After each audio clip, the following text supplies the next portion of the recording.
शिव चर्चा के इस पावन मंच पर आप सभी श्रद्धालुओं को मेरा हृदय से प्रणाम। हर हर महादेव। आज की यह कथा भक्ति, ज्ञान और विवेक की है, पर अंत में आप स्वयं अनुभव करेंगे कि यह किसी विरोध की कथा नहीं, बल्कि मिलन की महागाथा है। और इस कथा के केंद्र में विराजमान है स्वयं देवादि भगवान शिव, जो कैलाश पति भी हैं, महाकाल भी हैं और गर्दानी भी हैं। हिमालय की शांत वादियों में स्थित कैलाश पर्वत पर एक दिन माता पार्वती ने भोलेनाथ से प्रश्न किया, प्रभु, संसार में लोग कहते हैं कि केवल भक्ति ही मोक्ष का मार्ग है, तो कुछ कहते हैं कि ज्ञान और विवेक के बिना मुक्ति असंभव है। सत्य क्या है? शिव मुस्कुराए। उनकी जटा से बहती पावन गंगा की धारा जैसे करुणा से बह उठी और उन्होंने एक कथा सुनानी प्रारंभ की। एक प्राचीन नगर में दो साधक रहते थे। एक का नाम था भावनाथ, जो दिन रात हर हर महादेव का जाप करता, आंसुओं से भी आनंद ढूंढ लेता और हर कष्ट को प्रसाद मानता। दूसरा था विवेकानंद नाम का युवक, जो शास्त्रों का अध्ययन करता, तर्क करता, प्रश्न करता और हर बात को समझकर स्वीकार करता। भावनाथ को विश्वास था कि केवल नाम स्मरण से ही सब कुछ सिद्ध हो जाएगा, जबकि विवेकानंद मानता था कि बिना समझे की गई भक्ति अंधविश्वास बन सकती है। दोनों के बीच अक्सर चर्चा होती, कभी सौम्य तो कभी तीखी, पर दोनों का लक्ष्य एक ही था, शिव की प्राप्ति। एक वर्ष उस नगर में भयंकर सूखा पड़ा। नदियां सूख गई, खेत बंजर हो गए, लोग त्राही त्राही करने लगे। भावनाथ ने मंदिर में अखंड ज्योति जलाई और भजन कीर्तन प्रारंभ कर दिया। उसका विश्वास था कि भोलेनाथ प्रसन्न होंगे और वर्षा अवश्य होगी। इधर विवेकानंद ने लोगों को संगठित किया, पुराने कुओं की सफाई करवाई, जल संचय के लिए गड्ढे खुदवाए और दूरस्थ नदी से नहर लाने की योजना बनाई। नगर के लोग दो भागों में बट गए, कुछ भावनाथ की भक्ति में डूबे तो कुछ विवेकानंद की योजना में जुटे। समय बीतता गया, वर्षा नहीं हुई, लोगों का धैर्य टूटने लगा। तब एक रात भावनाथ ने शिवलिंग के समक्ष रोते हुए कहा, प्रभु, क्या मेरी भक्ति में कमी है? उसी रात विवेकानंद ने भी आकाश की ओर देखकर प्रश्न किया, हे महादेव, क्या मेरे ज्ञान में अहंकार है?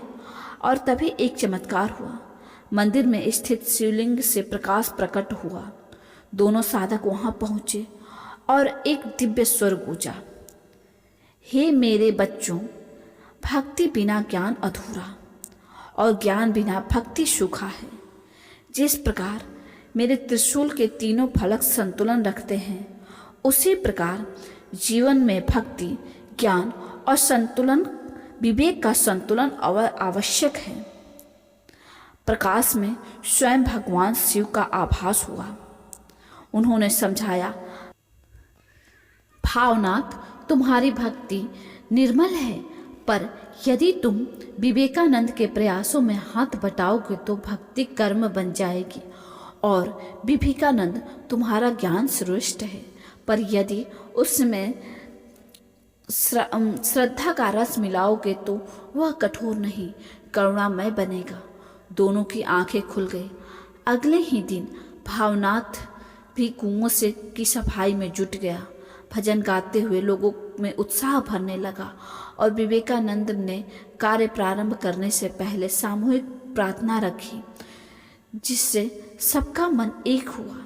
एक ही दिनों में बादल घिर आए, वर्षा हुई, पर उससे भी बड़ा चमत्कार यह था कि नगर ने मिलकर श्रम किया था, इसलिए पानी सहेजा गया और भविष्य को सुरक्षित हुआ। शिव की कथा सुनाते हुए भोलेनाथ ने पार्वती से कहा, देखो देवी, भक्ति हृदय की शक्ति है, ज्ञान मस्तिष्क की ज्योति है और विवेक आत्मा का संतुलन है। यदि केवल भक्ति हो और विवेक न हो तो मनुष्य अंधानुकरण में भटक सकता है।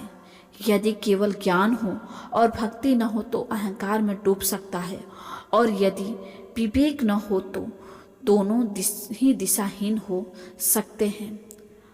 माता पार्वती ने भगवान भोलेनाथ पर हाथ जोड़ते हुए कहा, प्रभु, अब मैं समझ गई कि आपका स्वरूप ही समन्वय है। आप ध्यान में योगी हैं, युद्ध में रुद्र हैं, परिवार में सरल गृहस्थ हैं। और शिव ने आगे कहा, संसार ने जो मुझे पाना चाहता था वह पहले अपने भीतर संतुलन लाए। जैसे मैं विष भी पी लेता हूँ और अमृत भी बांटता हूँ, वैसे ही साधक सुख दुख में समान होना चाहिए।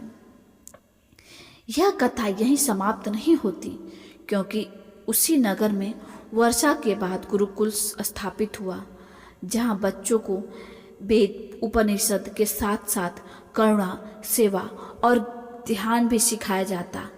वहाँ दीवारों पर लिखा जाता, भक्ति हृदय को नम्र बनाती है, ज्ञान बुद्धि को प्रखर करता है और विवेक जीवन को सार्थक करता है।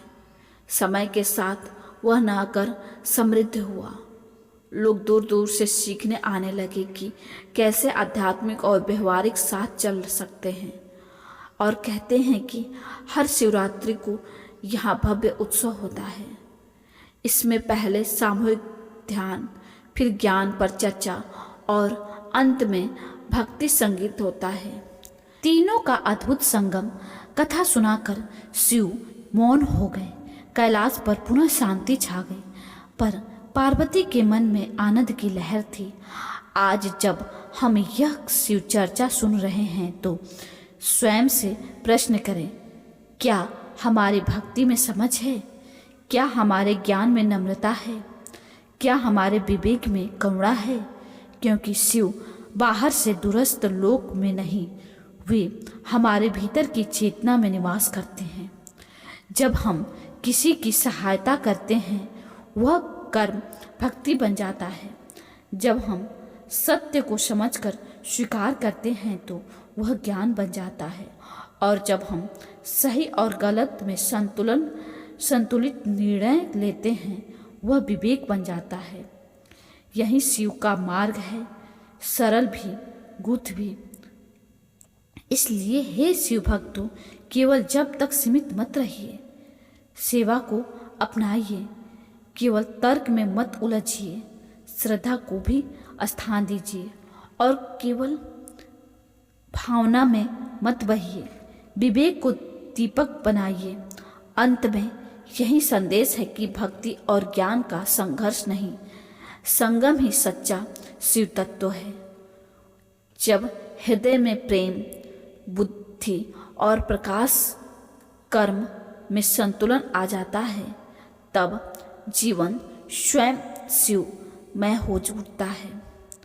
आइए मिलकर कहें कि हर हर महादेव। यही है आज की शिव चर्चा, जो हमें सिखाती है कि भक्ति, ज्ञान, विवेक का प्रश्न वास्तव में भक्ति, ज्ञान और विवेक का उत्तर है, और इसी समन्वय में छुपा है जीवन का परम रहस्य, शिव का सच्चा प्रसाद और आत्मा की अंतिम